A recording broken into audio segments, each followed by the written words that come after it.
दोस्तों नमस्कार। चुनावी हिंदुत्व के दौर में पकौड़ा रोजगार के सिवा किसी और तरह के रोजगार की बात करना गुनाह की तरह है।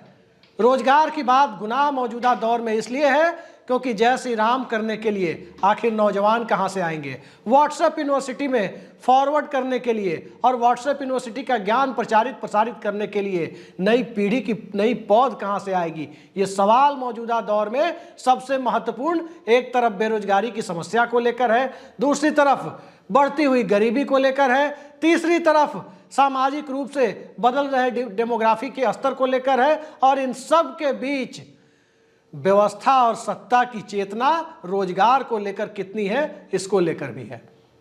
बात रेलवे की वैकेंसी की है। सबको पता होगा कि एक दौर में एसएससी के छात्रों ने आंदोलन किया। केंद्रीय मंत्री तक ये कहते हुए पाए गए कि कुछ पत्रकार जाकर छात्रों को भड़का रहे हैं। और मौजूदा दौर में यदि देखा जाए तो इसी सरकार के दौर में रेलवे ने तकरीबन 1.25 लाख पदों के आसपास की वैकेंसी 2019 के लोकसभा चुनाव के मौके पे एन वक्त पे बहुत शोर शराबे हो हल्ले के बाद निकाली थी। चुनाव करीब आया, वैकेंसी निकली, 2019 से 22 आ गया। छात्रों को रेलवे की पटरियां उखाड़नी पड़ी, उस रेलवे की जिसमें वो नौकरी करना चाहते थे, लेकिन वो रेलवे उन्हें नौकरी नहीं दे रहा था। फॉर्म भराए गए, 1 करोड़ से ज़्यादा लड़कों ने उसमें फॉर्म डाले, परीक्षा हुई, काफ़ी हो हल्ले के बाद परीक्षा हुई, काफ़ी हो हल्ले के बाद रिजल्ट आया और उसके बाद से 2019 के बाद से अब 2023 आ गया। यानी 19 के लोकसभा चुनाव के वक्त जो माहौल था उसके बाद अब नया माहौल 2024 के लोकसभा चुनाव का बन रहा है।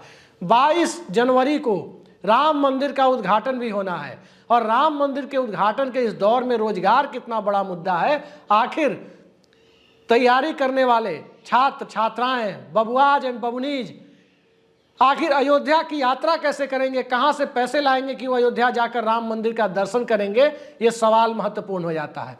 सवाल इसलिए महत्वपूर्ण हो जाता है क्योंकि मौजूदा दौर में इस देश में बेरोजगारी का आलम सबने देखा है।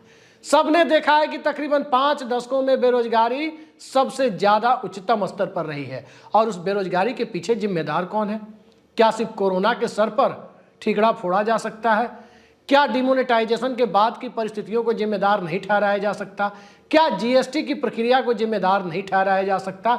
जीएसटी के तहत बहुत सारे स्टेट गवर्नमेंट के टैक्स वसूलने के जो डिपार्टमेंट्स थे वहां ताला लगने की नौबत है क्योंकि केंद्र सरकार ने उनकी वसूली शुरू कर दी और उन डिपार्टमेंट्स में जो वैकेंसीज आती थी वो वैकेंसीज का रास्ता भी करीब करीब बंद होता या कम होता दिखा।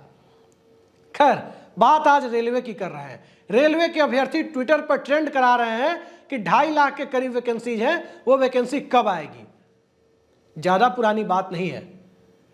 इसी संसद में कार्मिक राज्य मंत्री जो वो कार्मिक मंत्रालय, कार्मिक लोक शिकायत और पेंशन, संक्षेप में कहें तो डीओपीटी मंत्रालय, ये एक ऐसा मंत्रालय है जिस मंत्रालय में को प्रधानमंत्री कार्यालय के अधीन रखा गया है और उसमें एक राज्य मंत्री बैठते हैं।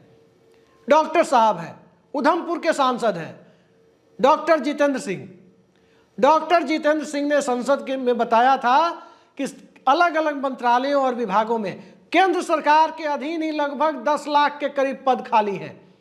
10 लाख के करीब पद खाली हो तो आप अंदाजा लगा सकते हैं कि जब भारत सरकार में 10 लाख पद खाली हैं तो इस देश के जॉब मार्केट की क्या हालत होगी, अलग अलग राज्य सरकारों की क्या हालत होगी। ऑपरेशन लोटस के लिए जितना पैसा खर्च किया जाता है, विधायक तोड़े जाते हैं, मंत्री पद का ऑफर दिया जाता है, उस तरह का ऑफर छात्रों को भी दिया जाता तो काफी अच्छा लगता। विधायकों को पार्टी बदल के आने पर मंत्री पद मिलता है, विधायकी से इस्तीफा देने पर उपचुनाव में उन्हें टिकट की गारंटी होती है और जीत गए तो मंत्री, हार गए तो किसी न किसी विभाग और बोर्ड निगम के अध्यक्ष। इस तरह की गारंटी और एश्योरेंस के साथ विधायक तोड़कर सत्ता को बनाने और बिगाड़ने का खेल होता है। लेकिन जरा इस देश के छात्रों की हालत तो देख लीजिए। छात्रों की हालत तो ये हो गई है कि मौजूदा दौर में कोई सत्ताधारी नेता रोजगार की बात नहीं करना चाहता। नीतीश कुमार ने बिहार में शिक्षक की वैकेंसी निकाली जरूर, 1 लाख से ज्यादा लोगों की बहाली हुई और तकरीबन 70,000 के करीब की वैकेंसियों की बात अभी भी चल रही है। लेकिन क्या इतने से काम चल जाएगा? जब तक इस देश की केंद्र सरकार जिसके पास 40 लाख से ऊपर का एम्प्लॉय रखने का स्ट्रेंथ है, 40 लाख से ज़्यादा पद जिसके पास है, वहाँ ही लगभग 1/4 पद यानी 10 लाख के करीब पद खाली हो, और उन 10 लाख में 1/4 के करीब पद यानी रेलवे में खाली हो, तो आप अंदाज़ा लगा सकते हैं कि रेल दुर्घटनाएं क्यों हो रही है। और रेल दुर्घटना होने पर ही लोगों को पता चलता है कि इस देश के रेल मंत्री कौन है, और रेल मंत्री को भी अपनी अहमियत का एहसास कराने के लिए दुर्घटना स्थल पर ट्रेन के चक्के के नीचे से निकलते हुए अपनी फोटो खिंचवानी पड़ती है, अपनी कैमरा के सामने ट्रेन की पटरियों के नीचे से, चक्के के नीचे से निकलना पड़ता है। वो हालत इस देश में जब रेल मंत्री की है तो रेलवे की क्या हालत हो सकती है। और दुर्घटनाओं के बढ़ते हुए स्तर को देखते हुए मौजूदा दौर में नौकरियों की कितनी कमी है, इसका आप स्वतः ही अंदाजा लगा सकते हैं। तमाम नौजवान आपको मिल जाएंगे, और उन नौजवान के माता पिता, व्हाट्सएप यूनिवर्सिटी के अंकल और आंटी, ये सब चाय की दुकान पर, कहीं ना कहीं छोटे छोटे कस्बे में पान दुकान पर बैठकर हिंदू खतरे में है तो कोई कहता मिलेगा इस्लाम खतरे में है, कोई कहता मिलेगा सिख खतरे में है, और कोई कहता मिलेगा कि ईसाई खतरे में है। तमाम तरह की बातें करते हुए नौजवान भी मिलेंगे, भगवा पट्टा डाले हुए, तो कोई व्हाट्सएप यूनिवर्सिटी के अंकल आंटी भी मिलेंगे।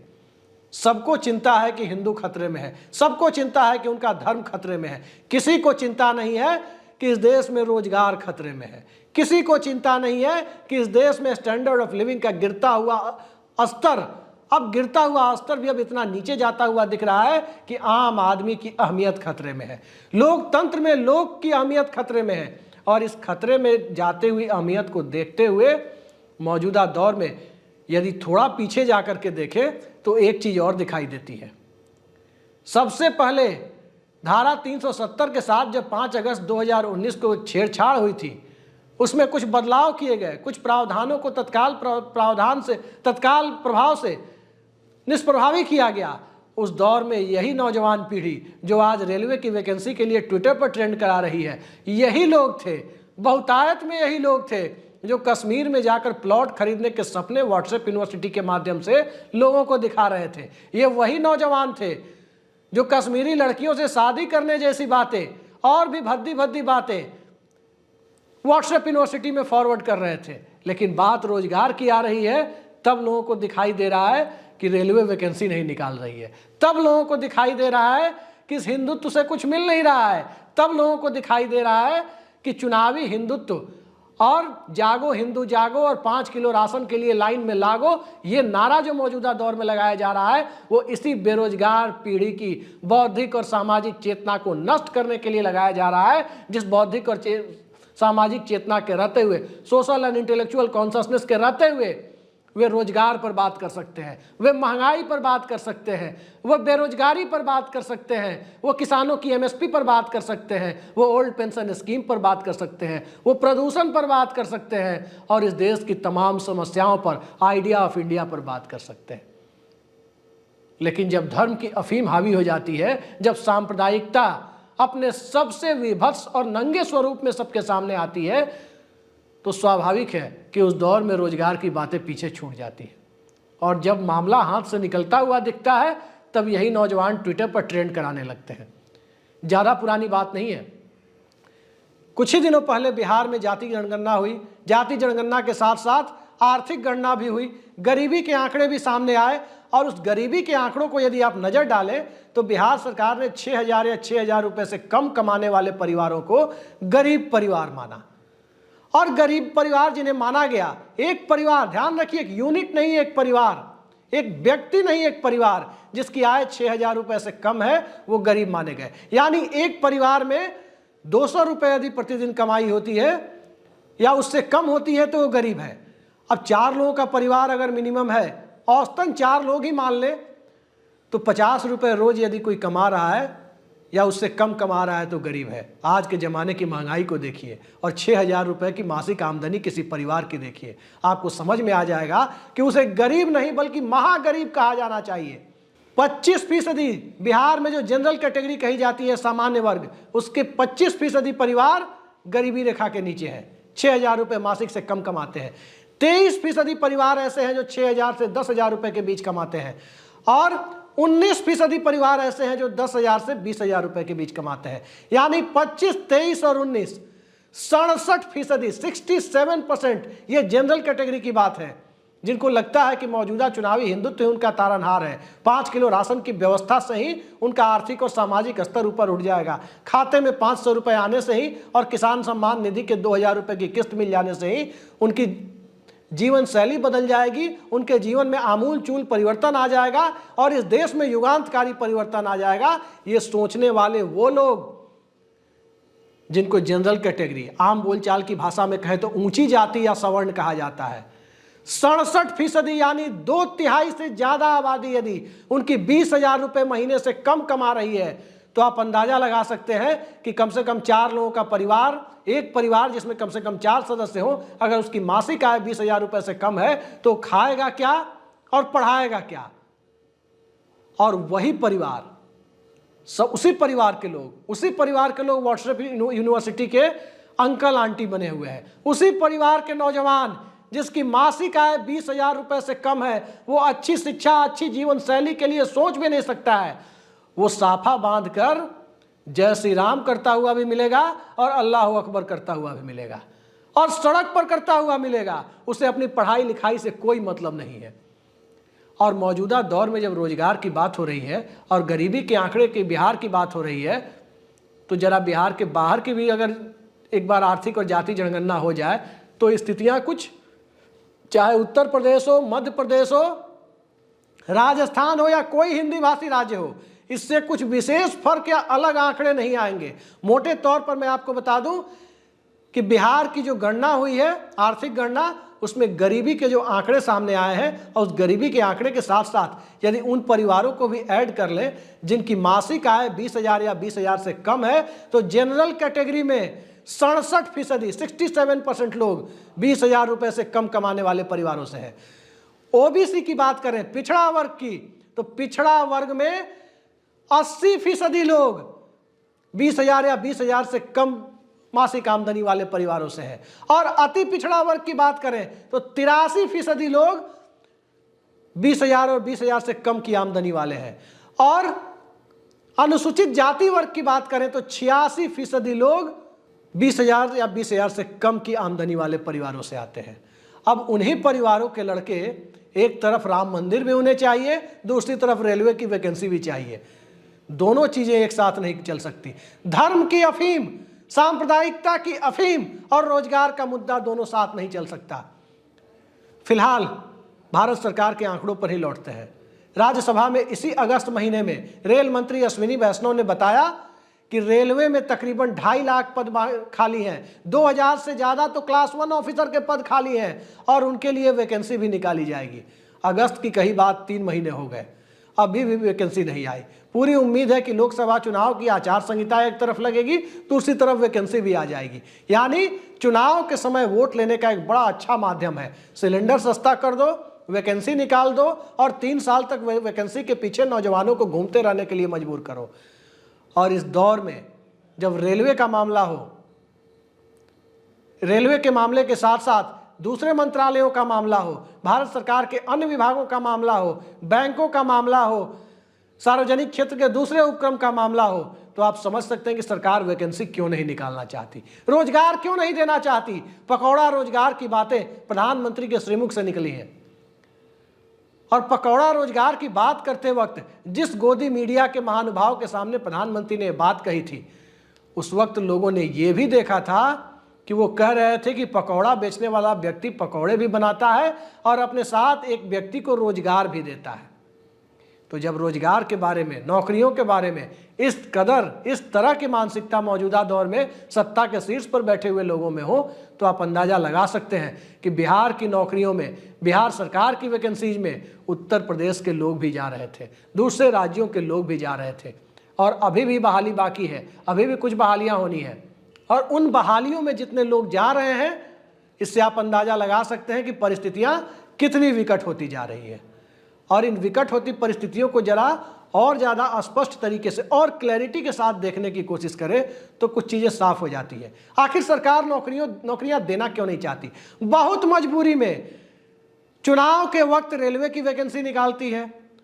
उत्तर प्रदेश में जब राजनाथ सिंह को, रक्षा मंत्री को चुनावी सभाओं में, विधानसभा चुनाव की चुनावी सभाओं में नौजवान घेरते हैं, तब जाकर वादा किया जाता है कि आर्मी में वैकेंसी आएगी। और चुनाव खत्म होने के बाद जब वैकेंसी आती है तो उस वैकेंसी को देखकर सब सर पीटने लगते हैं कि ये वैकेंसी नहीं, ये 4 सालों वाला एक कॉन्ट्रैक्ट जॉब की तरह की वैकेंसी है, जिसमें 4 सालों के बाद हथियार चलाने की ट्रेनिंग लिए हुए लोग बेरोजगार होकर के सड़क पर आ जाएंगे।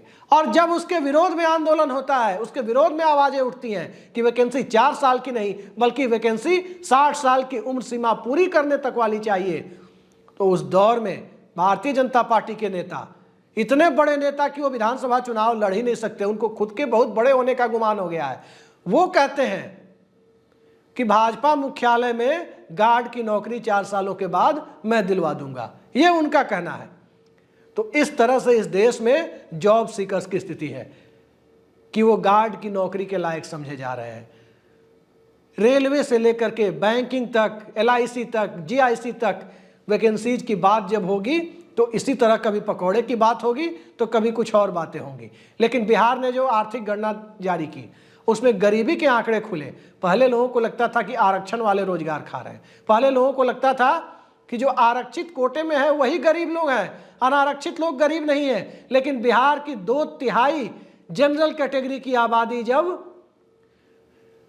20,000 रुपये महीने से कम कमाने वाले परिवारों की गिनती में है तो जॉब की जरूरत उसके लिए है। उसके लिए राम मंदिर की जरूरत नहीं है। देश के गृह मंत्री अमित शाह त्रिपुरा चुनाव में जाकर कह सकते हैं, राहुल गांधी को कह सकते हैं कि राहुल बाबा अयोध्या के लिए टिकट कटा लो, और तैयारी करने वाले नौजवान जो हिंदुत्व की चाशनी में खुद को डुबाए हुए हैं वो उस पर ताली पीटते हैं। लेकिन उन नौजवानों ने कभी जनरल नॉलेज की किताब पढ़ी होगी, कभी कुछ और पढ़ा होगा, इंटरनेट के 1.5 GB डेटा का सदुपयोग किया होगा, तो उन्हें यह भी पता होगा कि राहुल गांधी सांसद है, राहुल गांधी को टिकट कटाने की जरूरत नहीं है। एक सांसद को फर्स्ट AC का अनलिमिटेड टिकट पूरे सालों भर मिलता है। फ्लाइट के 34 या 35 टिकट मुफ्त में पूरे साल भर मिलते हैं। तो उनको टिकट कटाने के लिए अगर अमित शाह कह रहे थे तो या तो अमित शाह का सामान्य ज्ञान कमजोर था या कहीं ना कहीं उन नौजवानों का सामान्य ज्ञान कमजोर है जो रेलवे की वैकेंसी के लिए अप्लाई कर रहे हैं।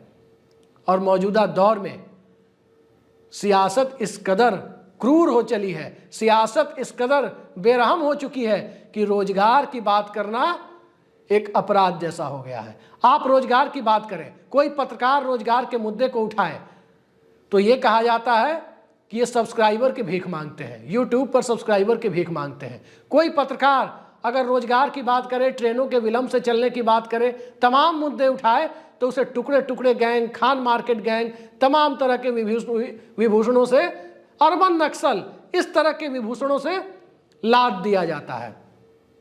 तो आप अंदाजा लगा सकते हैं कि मौजूदा दौर में आपके हित की बात करना, नौजवान के हित की बात करना, किसान के हित की बात करना, मुसलमान के हित की बात करना कितना दुरूह कार्य होता जा रहा है। और इस दौर में यदि हम आपके मुद्दे को लेकर के आए हैं, रेलवे के मुद्दे को लेकर के आए हैं, तो ये मुद्दा सिर्फ इसलिए नहीं लाया गया कि इस देश में बेरोजगारी समस्या है, बल्कि इस देश में बेरोजगारी उस दौर में बड़ी समस्या है जिस दौर में रोजगार की सबसे ज़्यादा ज़रूरत है, जिस दौर में अर्थव्यवस्था को डबल डिजिट ग्रोथ देने के लिए सबसे ज़्यादा ज़रूरत है, जिस दौर में प्रधानमंत्री के अमृत काल के अमृत मुहूर्त को बनाए रखने के लिए रोजगार की सबसे ज़्यादा ज़रूरत है। और उस दौर में 5 ट्रिलियन की इकॉनमी का लक्ष्य हासिल करने के लिए भी रोजगार और नौकरियों की सबसे ज़्यादा ज़रूरत है।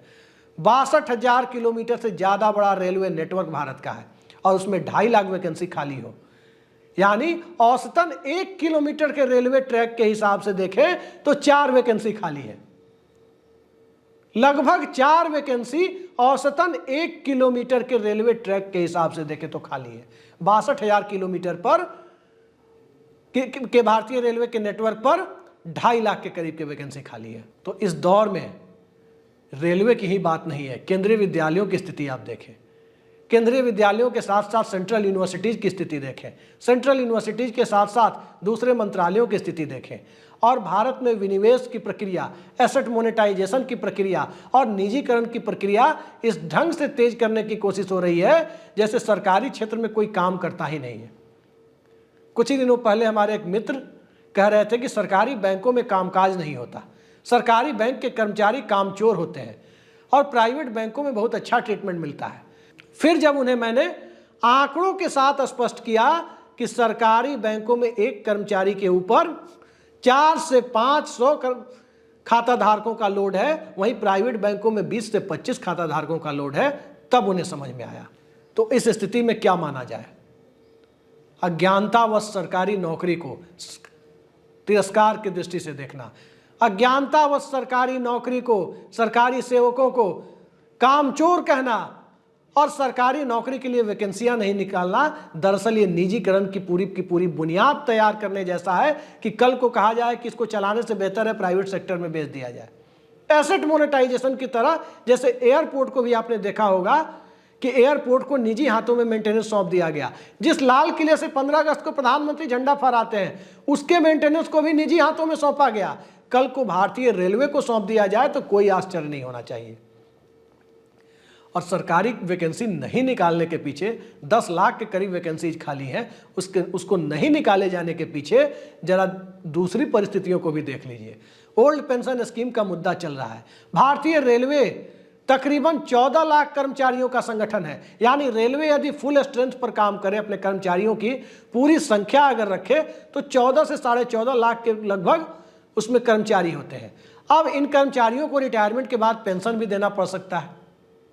अगर पुरानी पेंशन व्यवस्था की मांग को स्वीकार कर लिया जाए तो उन्हें पेंशन भी देना होगा। और सरकार को सबसे ज्यादा डर इस बात से लगता है कि आज वैकेंसी निकालेंगे और ये लोग बहाल हो जाएंगे तो फिर उसके बाद ये पेंशन भी मांगेंगे। यानी इस देश का नागरिक सरकार से कुछ नहीं मांगे और दूसरी तरफ 25 लाख करोड़ रुपए के लोन बट्टे खाते में डाल दिए जाए। कौन लेके गया, कौन भागा, कौन नीरव मोदी, कौन मेहुल चौकसी, कौन विजय माल्या, उससे कोई पूछताछ नहीं है। विजय माल्या कहीं महल जैसी जिंदगी जी रहा है, कहीं महलों में रह रहा है, सुष्मिता सेन के साथ घूम रहा है और भारत सरकार के रिकॉर्ड में वो भगोड़ा है, एब्सकॉन्डर है। नीरव मोदी एब्सकॉन्डर है, मेहुल चौकसी एब्सकॉन्डर है। तो ये सारे एब्सकॉन्डर यानी भगोड़ों की लिस्ट में जब बैंक लूट कर भागने, बैंकों का पैसा लेकर चंपत होने की प्रवृत्ति है, उस दौर में सरकार को उनसे कोई टेंशन नहीं है कि कौन कितना लोन लिया, किस कॉरपोरेट ने कितना लोन लिया, कितना दबाया और कितने को राइट ऑफ करने पे मजबूर होना पड़ा। कोई मतलब नहीं है, बल्कि मतलब तो इससे है, इस देश का बजट तो सरकार के शब्दों में उस बैंकों के लोन राइट ऑफ से नहीं बिगड़ता। बिगड़ता किससे है? तो नौजवानों की भर्ती करने से, वैकेंसी निकालने से, बबुआज एंड बबनीज को सरकारी नौकरियों में बहाल करने से और फिर उसके बाद उनकी पेंशन की मांग को पूरा करने से। इससे सरकारी खजाने पर लोड पड़ता है।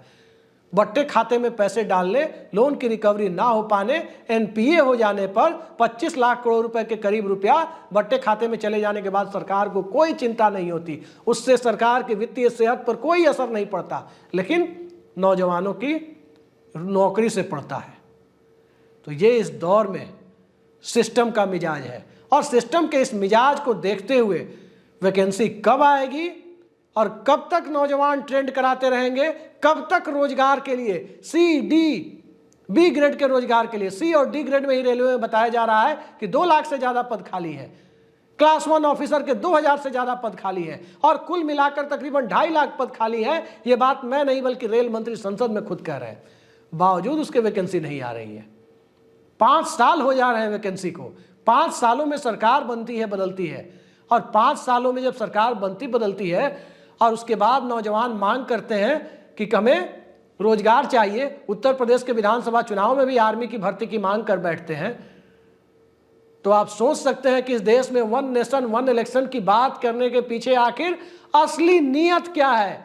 तो असली नीयत 1 नेशन 1 इलेक्शन के पीछे सरकारी खर्च बचाना नहीं, बल्कि असली नीयत यह है कि कभी विधानसभा चुनाव में भी नौजवानों के सामने झुकना पड़ता है, कभी किसानों के सामने झुकना पड़ता है और विवादास्पद और कॉर्पोरेट फ्रेंडली कृषि कानून को वापस लेना पड़ जाता है, तो कभी मुसलमानों के सामने भी झुकना पड़ता है, कभी समाज के दूसरे वर्गों के सामने भी झुकना पड़ता है, क्योंकि जनता का हिस्सा ये सभी हैं। और जनता का हिस्सा जब इस देश का नौजवान, किसान, मुसलमान, महिलाएं, लड़कियां सभी हैं, तो उस दौर में वैकेंसी की बात करना सरकार को काफ़ी अजीबोगरीब लगता है। उसे लगता है कि सरकार खैरात में कुछ दे रही है, लेकिन सरकार खैरात में कुछ नहीं देती। सरकार वैकेंसी नहीं देती, वैकेंसी नहीं निकालती, तो भारतीय रेलवे में आपकी जिंदगी के साथ खेलती है। सिग्नल के रंग बदल जाते हैं और ट्रेन दूसरे ट्रैक पर चली जाती है और पहले से खड़ी ट्रेन के ऊपर चढ़ जाती है। आपने देखा होगा, ये भी हुआ है, ये सब कुछ हुआ है। टेलीविजन कुछ नहीं दिखाएगा, गोदी मीडिया कुछ नहीं दिखाएगा, और रोजगार की बात आप करेंगे तो कहा जाएगा कि इनके अंदर टैलेंट नहीं है।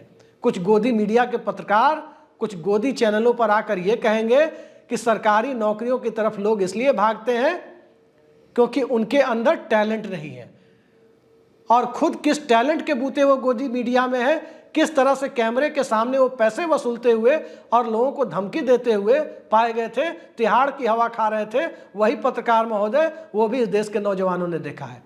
लेकिन बावजूद इसके धर्म की अफीम, सांप्रदायिकता का पर्दा आंखों के सामने पड़ा है, और वो पर्दा सिर्फ चुनाव के पहले वैकेंसी निकलवा लेने तक सीमित होता है। 3 साल हो जाता है, फॉर्म का पैसा लिए, तब एग्जाम क्यों नहीं हुआ, और एग्जाम हुआ तो फिर 1 आध साल निकल गए, रिजल्ट क्यों नहीं आया, तो बीच बीच में रेलवे पटरियां उखाड़ने और आंदोलन करने भी नौजवान चले जाते हैं।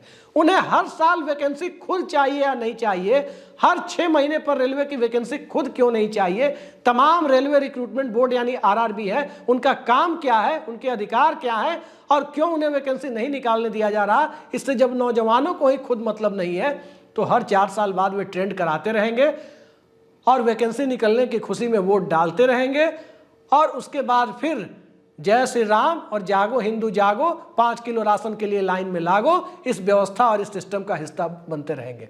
लेकिन इन सब के बावजूद ये कहना जरूरी हो जाता है कि जब तक इस देश में बेरोजगारी रहेगी, जब तक इस देश में सरकारी वैकेंसियां नहीं भरी जाएंगी, जब तक इस देश का जॉब मार्केट पब्लिक सेक्टर में, सार्वजनिक क्षेत्र में ही ओपन नहीं होगा, तब तक इस देश में प्राइवेट सेक्टर भी नौकरियां देने पर लोगों को मजबूर नहीं होगा।